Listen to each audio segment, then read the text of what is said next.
ہوتا ہے کہ سفر امام حسین سے پہلے اس کے آنے کا انتظار کیا گیا پہلے جو ہے سفر امام حسین 28 سفر کو شروع ہوا اور صاحبزادے کی ولادت 15 ہوئی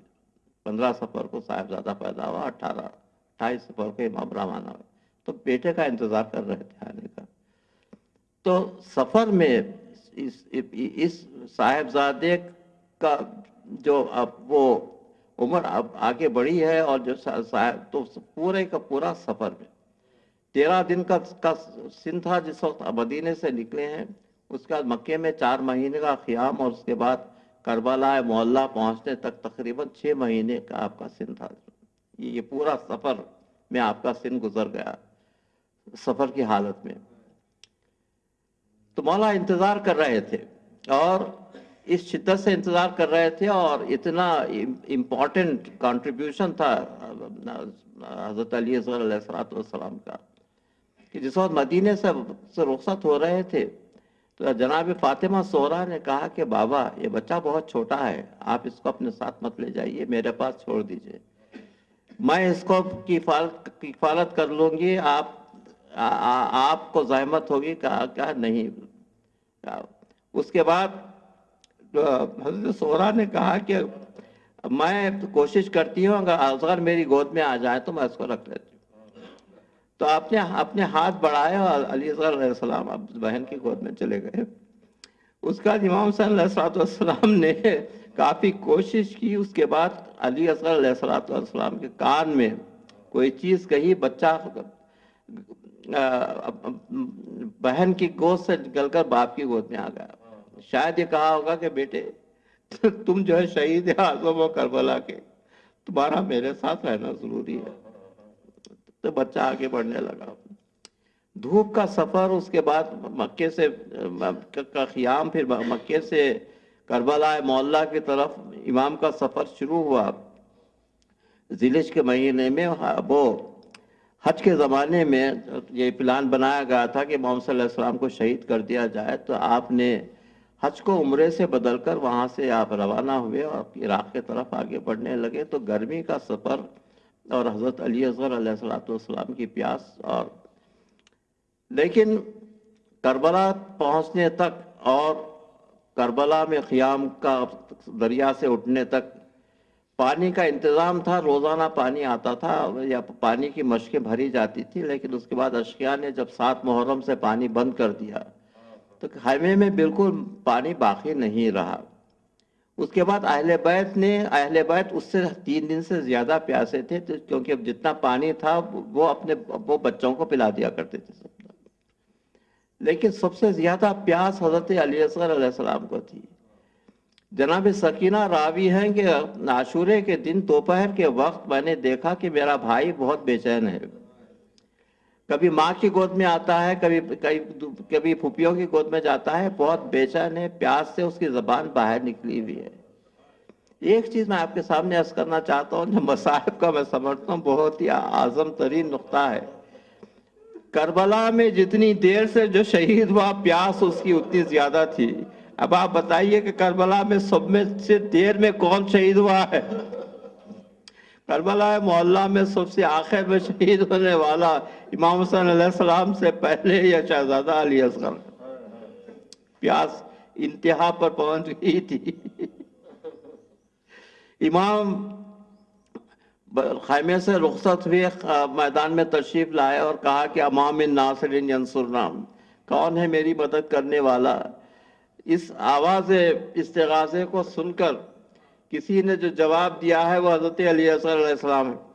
اپنے آپ کو جھولے سے گرا دیا خیمے میں رونے کا غل اٹھا امام واپس تشریف لائے اور کہا کہ میں نے کہا تھا کہ بلند آواز سے مت رونا تم لوگ کیوں رو رہا کہا کہ آپ کی آواز استغاثے سے اصغر نے جھولے سے گرا دیا کہا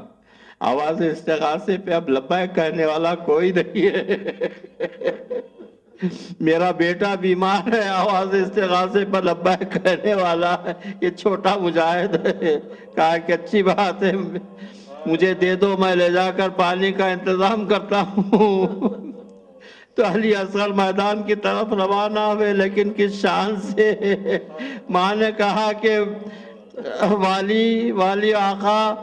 بچہ میرا پہلی مرتبہ میدان کو جا رہا ہے، تو ماں نے نیا چلوکا پہنایا، نیا گلوبند باندھا اور امام کے حوالے کر دیا۔ کربلا کے دوسرے مجاہد گھوڑوں پر تشریف لے گئے تھے جہاد کے لیے، لیکن یہ مجاہد جو جا رہا تھا وہ امام کے ہاتھوں پر جا رہا تھا۔ امام نرغہ آدھا پہ تشریف لائے، ایک مقام پر کھڑے ہو گئے تو لوگوں نے سمجھا کہ شاید امام قرآن لے آئے ہوں گے۔ اس کے بعد آپ نے کہا کہ دیکھو لوگوں، میرا بچہ 3 دن سے پیاسا ہے اور پیاس سے ہلاک ہوا چاہتا ہے، ہو سکے تو اس کو تھوڑا سا پانی پلا دو۔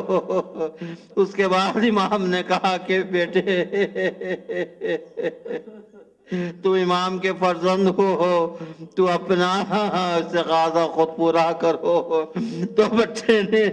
ننھی زبان نکال کر علی اصغر ہوٹوں پہ زبان پھرانے لگے۔ اس کا اثر یہ ہوا کہ لوگ منہ پلٹا کر رونے لگے۔ تو عمر سعد نے کہا کہ حرملہ اقتا کلام الحسین، حرملہ نے 3 بار کا نیزہ، 3 بار کا تیر لیا۔ آپ دیکھیے، ایک چھوٹا سا گلا اور 3 بار کا تیر آیا، امام کے ہاتھ پر بچہ تھا، امام کے ہاتھ کو چھیدتا ہوا بچے کے گلے پر لگا، بچہ امام کے ہاتھوں پر منقلب ہو گیا۔ امام نے خون علی اصغر اپنے ہاتھوں میں لیا اور اپنے منہ پر لگایا اور کہا کہ میں اسی حالت سے اپنے نانا کی خدمت میں جاؤں گا۔ اس کے بعد ناچ کو کپڑے سے ڈھانک کر خیمے کی طرف واپس ہوئے اور تھوڑے قدم پر جاتے تھے، پھر واپس ہوتے تھے، پھر جاتے تھے۔ عاشورے کے دن جو آپ عمل کرتے ہیں، 7 مرتبہ آگے جانا اور 7 مرتبہ پیچھے ہٹنا، یہ امام کا عمل ہے۔ خیمے کے اندر پہنچے، حضرت ام رباب کو بلوایا اور کہا کہ رباب، یہ تمہارا بچہ، اور کہا کہ رباب صبر کرنا۔ تو کہو یہ تو رباب تمہارا بچہ، تو حضرت رباب نے بچے کو ہاتھوں پہ لیا، دیکھا کہ من کا ڈلا ہوا ہے، باتوں میں خون بھرا ہوا ہے۔ کہا کہ بیٹا، کیا تمہاری سن کے بچے بھی قتل کر دیے جاتے ہیں؟ اس کے بعد حضرت سید الشہداء نے حضرت رباب سے کہا کہ رباب صبر کرو۔ کہا کہ مولا آپ امام ہیں، آپ صبر کے لیے کہتے ہیں تو میں صبر کرتی ہوں۔ مولا خیمے کے پیچھے تشریف لے گئے اور تلوار سے علی اصغر کی خبر کھو دی۔ ماں سامنے کھڑی ہوئی تھی، ماں کے سامنے بچے کو دفن کیا۔ میں کبھی سوچتا ہوں کہ ہائے وہ میرا باپ کی خدمت، کربلا میں بیٹے کو دفن ہوتا ہوا دیکھا اور زندان شام میں بیٹی کو دفن ہوتا ہوا دیکھا۔ سالم الذین ظلموا ایام منقلبین ینقلبون، الہی قلبی محجوب و نفسی معیوب و عقلی مغلوب، ہوائی غالب طاعتی خلیل معصیتی کثیر ولسانی مقر فی الذنوب، فکیف حیلتی یا ستار العیوب کشاف الکروب یا غفار الذنوب اغفر ذنوبی کلها بحرمت محمد نطرتی الطاہرین، یا غفار یا غفار یا غفار برحمتک یا ارحم الراحمین، والسالم الذین ظلموا ایام منقلبین ینقلبون۔ ماتم حسین۔